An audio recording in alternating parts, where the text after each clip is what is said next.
703 Cruising. Actually, check out his channel too. He's got quite a few good videos on there.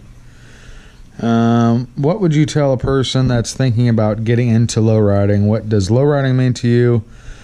How did you get into lowriding? What was your first interaction or caught your attention towards lowriders? If you had a chance to start fresh in a different state, which state would it be? All right, one by one. What would you tell a person that's thinking about getting into lowriding? Me? It's expensive? It's really expensive. If you want to know how expensive, check out my video. How much does lowriding cost? Everybody hated that video, but it's got some truth to it. What does lowriding mean to you? Riding low. It has the best environment, I think, for us as far as like... It's fun because we can involve the kids. Yeah, I mean, besides the strippers and half-naked women at the car shows, lowriding's got one of the bigger family atmospheres around it than any other car scene. How did you get into lowriding? I don't know what actually pushed me into it. I'm assuming it was all the basic, normal stuff like movies. What was that old website? Lay It Low. But I got into Lay It Low because of watching Friday and stuff like that. But yeah, the basic stuff that you would imagine. Basically watching Friday and then going to some car shows and seeing some of them for the first time. What was your first interaction or caught your attention towards lowriders? I would say it definitely was the first Friday movie. Not the strippers. No, it wasn't the strippers. Even though the strippers helped because I could get the magazines. My grandma would get me the magazines. If you had a chance to start fresh in a different state, which one would you choose and why? I'm good with Iowa. It's where our family is. Yeah, that's a tough one. If I could pick up everything from this state, let's say if you pick up everything and just have the same life just in a different state, where would that be? It'd be somewhere warmer for me, right. For sure. Just somewhere down south. Yeah, south. I mean, yeah, really, any of the states. I mean, I wouldn't say California. I don't like the government in California, so I probably wouldn't move there. But maybe like Arizona or Texas or something like that. I'd say Texas. Yeah, Texas wouldn't be bad. Yeah, good questions. What PSI do you shoot your paint and clear at, Holly? No clue. In my Iwata gun, I usually spray clear around 27, 28. Depending on the clear. If it's a high solids clear, I usually do 30 or 31. For base coat, if it's solid color, it's about the same as the clear. Metallics, I shoot a little bit lower, like 26, 25. But it's between 25 and 30 all the time. That's what I was going to say. You're spot on. What happened to your Lincoln? You still cruising it? Fortnite edits. I can answer that. Well, yeah, what happened to the Lincoln? He got 2 other projects he's working on because he doesn't stop. Which one? The 50 and the... Look, I don't even know anymore. What else do you have? Nothing. No, you have the Mustang. Well, yeah, the Mustang was just... That's kind of like I'm going to flip that thing. That's... And the Mustang and the other 64. Yeah, there you go. Which isn't mine yet. I still got to pay for it. So I don't call that one mine because I got to do a paint job in order to actually own it. I haven't done the paint job yet, so it's just kind of it's with me for now. But I do plan on doing the paint job, so one day I'll have it paid for. Then I got my 64. Yeah. But yeah, no, the Lincoln is it's sitting in my driveway actually. I just don't drive it when they put the crap on the roads here in Iowa. They put this stuff on the road called brine. It's like a nasty liquid salt mix, and the dust from it will get in your chrome and chew all that up pretty quick. Okay, good question. I'm thinking about doing a Plastidip color shift on my '08 GMC Yukon. What are your opinions? Never done Plastidip, so I really don't have any opinions on that. You ever done Plastidip? No. Curtis Taddy? Yeah, never done Plastidip, so I couldn't tell you anything about it. Lowrider, Monte Carlo, Regal, or Cutlass, and why? The 805 Young Boss. Do you have a favorite there? Monte Carlo, Regal, or Cutlass? He says if you can't afford an Impala. Monte Carlo. Yeah, I'd probably say Monte Carlo. I like the fame of the Monte Carlo more than the rest of them. But I'm really not more biased towards any G-body, really. I mean, they're all the same. But yeah, nothing wrong with the G-body if you can't afford an Impala.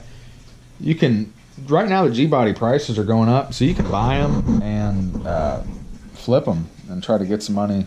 You know, buy them cheap, sell them high, get some money and buy an Impala if that's what you want. But some people want a G-body.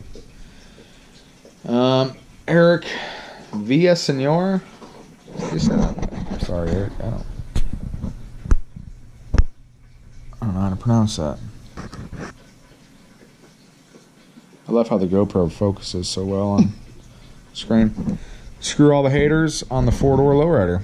I will have to agree with you, sir. Tinfoil hat. I like the name. What's his name? What do you think about the 64 Battleship Chevy Impala lowrider? That thing is sick. It's a 64 Impala. It's got like a satin black or gray paint job and all the chrome trim. I thought about doing this with my Impala out in the garage. All the trim is either powder coated or painted gloss black. I always thought that would look pretty cool, and he did it. What's the hardest thing about lowriding and joining a car club versus being a solo rider? Yeah, hardest thing about lowriding is just the time it takes to build the car, and then if you don't build your car and you buy one, you're really quick to sell it and move on to something else because you don't appreciate the work that goes into it. Yeah, I'd say that's probably the hardest thing. And they're always breaking, so you're always having a wrench on them. More money. And being in a car club versus being solo, I don't have any opinions towards that. I like the club I'm in right now. It's nice to have a group of guys that you can hang out with and got similar interests, but for a long time I wasn't in a club. I was just by myself. And I enjoyed that too, but it gets a little boring every once in a while. So being in a club is good. If you got a club, you just got to make sure you're comfortable with them, you know. Don't try to force it, just let it happen. Vcash 33 Tickler, I just sold my old Porky setup and purchased a hijacker kit. Did I make a good decision? Oh yeah, hijacker's good. They're owned by CCE. It's just their budget-friendly line, but nothing wrong with it. And you can't tell me that it's not the same stuff that's in the CCE stuff, right, Holly? Right, I'm picking dog hairs off me. So yeah, hijacker's good. RJ Tickler had a few questions, but I scrolled the comments. Majority of them are already there, so I will be looking forward to the future live feed. Sorry, no live feed, just a video. I don't know how to do live yet, and I'm not really cool on live. Like when people meet me in person, I'm less cool than I seem on the camera. So if you ever run into me at a show, just be aware. Give a nod. Yeah, just I'm real awkward in person. With the Hitman project, are you going to put the 64 on hold? No. Gonna do both of them at the same super slow pace. The 64 has been hanging from the ceiling in the garage for exactly a year now. Right. The 64 kind of got put on hold just from the whole losing my job situation. Kind of put a lot of things on hold, but I'll get back to it. What's the best number of switches to have on a 3-pump setup? 40, 50, as many as you want. Really, there's no best number. It's whatever you want to do. If you like to do side to side, 6 switches. I don't see any need for more than 6. We used to have the first car that we had, the T-Bird, had 10 switches, which I didn't use them. But yeah, 6 switches you can do about everything you need to do with 6 switches. Let's see. I have a 66 Impala convertible and 64 coupe. The 64 already has been reinforced, but I'm sort of torn between a 2-pump setup and air ride. What do you think? What? Confused. An air ride or hydraulics? What do I think? Hydraulics, definitely don't. We've had air and we've had hydraulics. Yeah. First car, the Thunderbird that I had was with the 10. With the 10 switches, had air ride. No. No. Don't like it. I didn't like my setup anyway. It was an old setup. That was 15 years ago. Mm-hmm. But it was slow. I know they got faster setups now, but it was slow. And in Iowa, air ride's kind of tough. if you plan on driving it when it gets even a little bit cold because the air lines freeze, the valves start to stick. So you got some struggles there with air ride. So I'm just not a huge fan of air ride.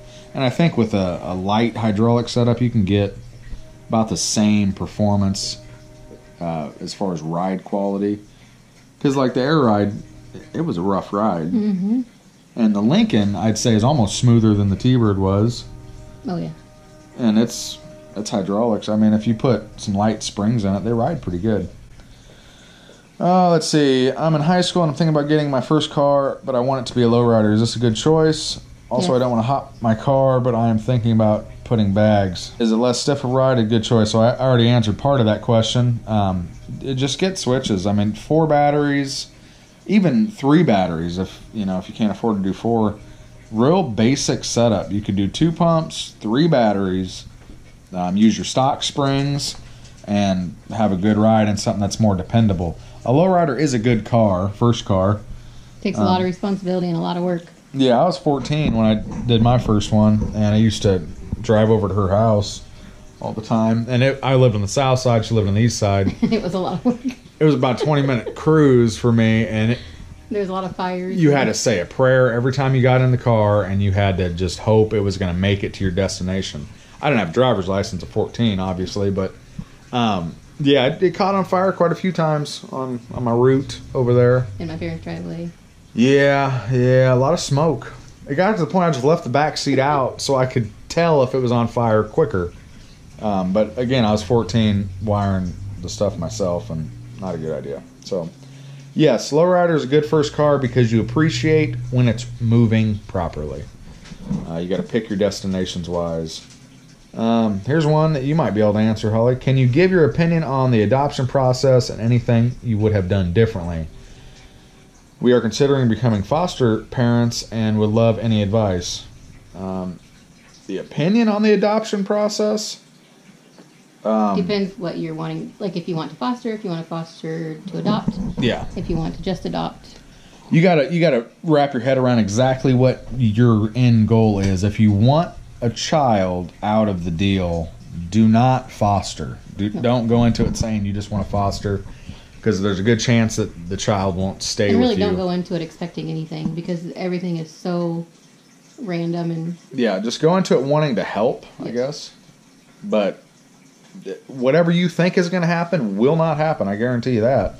Because it's a roller coaster. It is. I mean, it'll throw you for a loop every day. Emotional. But it's worth it. Yeah, I definitely had a different feeling before we got into it versus when we were in it. And then now that we're out of it, we're no longer foster parents, now that we've adopted. Which is a hard choice to make, too, after you've been through it. Because it's a long process to get the license and all that. But, well, and then getting the kiddos we got. Right. Saying no to any other kiddos is hard, but it's a lot. I mean, especially if both parents work, it's a lot. It almost is like it'd be better to have one parent at home all the time. But just do it if you're good people. Yeah, just go for it. I mean, fight the fight because it's worth it. But don't expect anything because it just is. Yeah, it's not worth expecting. Just I would say I felt like the system didn't support us, but this is Iowa. I don't know how it is. I think they try their best, but there's so much going on that. I work in public schools too. I see it from both sides, and they got a lot on their hands. Yeah, so don't expect anything, but definitely I would not have changed it in any way. I would have done the same thing we did, but it's a roller coaster. You got to be prepared for. There's a lot of people you have to work with other than just the kids. You got to remember. You'll think you are out of your mind a few times a day. Like, you'll just sit there and wonder, like, what am I doing? And you got to be prepared to be questioned and... Yeah, they dig really deep. So, if you got any skeletons in your closet... They'll be out. They'll find them, that's for sure. They go all the way, full rectal exam. Gosh, Joe. They didn't get in the rectum, but that's almost. Close. They almost got in the rectum. They gloved up. Moving on. If you were to become president, what would you do? Hopefully you remember what you told me back in the day. Chris Crowley, Amish. You remember Amish? Mm-hmm. I don't remember him asking me that question. And there was a video of it. If you were to become president, what would you do? I don't know, Chris. You're going to have to help me out on that, but I don't remember what I said to you. I remember the conversation. I don't remember what was said, though. I don't want to become president, so... I don't want you to become president. What? Love it, but I don't want you to be the president. I'm like a good president. Have you ever thought about making your own lowrider parts and selling them like the chain bridge? No, I haven't. Because I'm not a professional fabricator by any means, and in order to make parts that you're going to sell consistently and ship out and trust them on people's cars and stuff, you got to be pretty confident in your fabricating skills. I can definitely get it done, but it's not something that I would invest a lot of time into making like a production run of stuff. I may end up getting into wrapping like A-arms and stuff and having some of those like on hand and selling them, but it's definitely not a priority for me right now.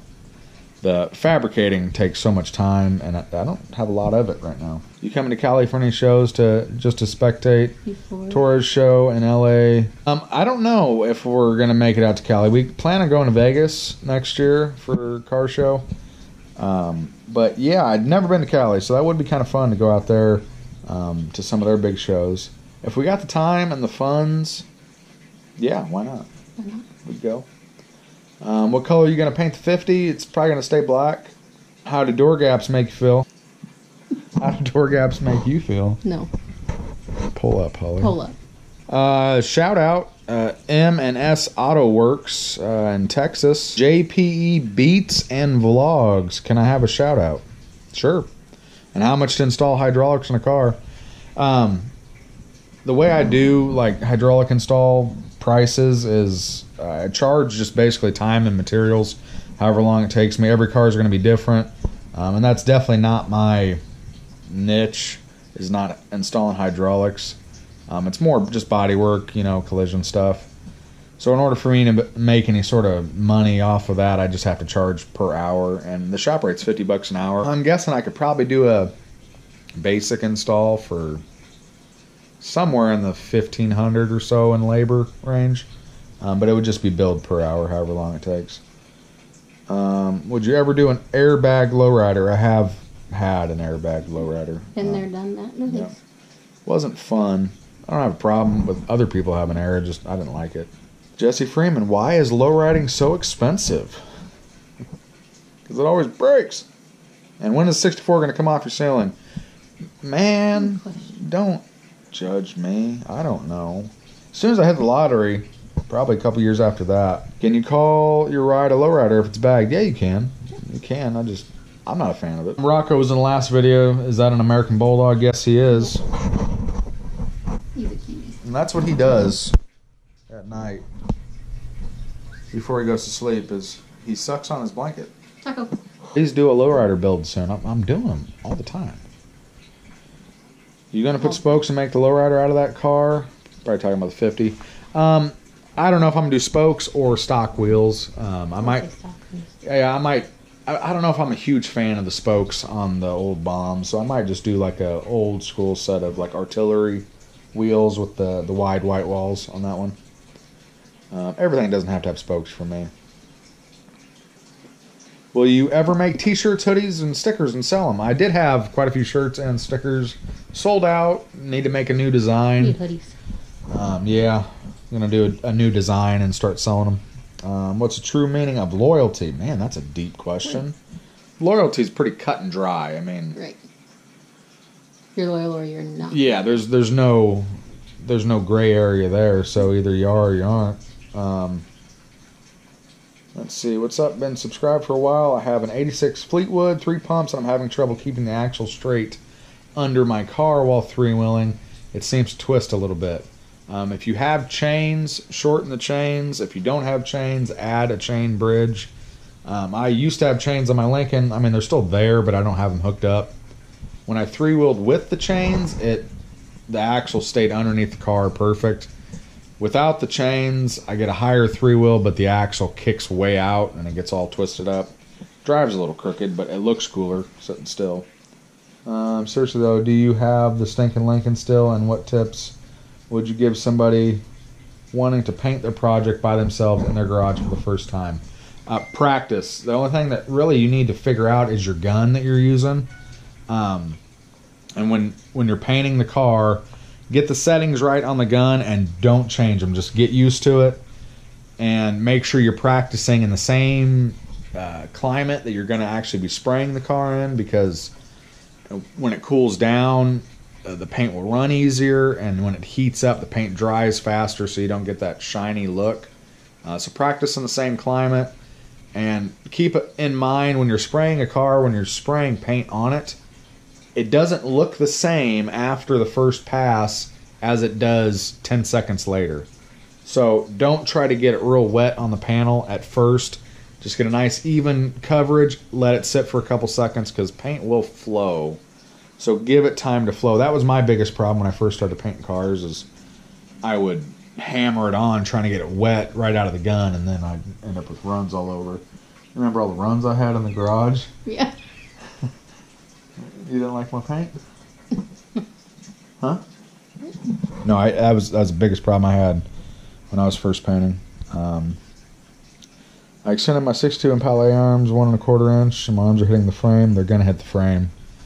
That's what they do. I already cut off the bump stop brackets. Yeah, they're gonna hit the frame, especially without bump stop brackets, because there's nothing to stop them. So just smash that frame. Shout out from Winnipeg, Canada, all the way in Canada, huh? Did you used to work for Pookie in Des Moines? Nope. Never worked with him, but he did build my Thunderbird, my first one. Cool dude, still around, still doing a lot of cool stuff. Fuzzy Wuzzy. It's been said that Mountain Dew is the nectar of the tards. True or untrue? What's your thoughts? I'd say regular Mountain Dew, yeah. Yeah, I agree. Can I have the raffle car? Nope, didn't win the raffle. Jeremy Tower, like 18 for the win. He's always on there. Saying whatever like it is, he'll say like 56 for the win. I think he's on every video commenting, so I appreciate the support anyway. Raffle to Lincoln again? I don't think so. I didn't work out. I put a lot of time into that raffle, trying to keep track of everything. Is real stressful. Trying to keep track of all the money and the people and who gave what when, and I didn't get a whole lot of interest in it, so I don't think so. I might sell it down the road if I get another one of the projects done. But yeah, I think that's it. Boom, answered most of the questions anyway. So, you got anything you want to add, Mrs. Stickler? Sure don't. Well, thanks for the questions. She's been a big help. I don't even know why I did the video with her. Answered some. I don't know why you're here. It's real life. You talk, I listen. I mean, let's be real. I do most of the talking. You do most of the talking. Do. All right, yeah, we might do this again. We need to think of a topic to ask some questions about for next time. So, if anybody liked this video and want to see more Q&A stuff, maybe we'll figure out the live feed situation. And we'll do a live feed. That'll be fun. Camera all up in your face. Yep. My favorite thing.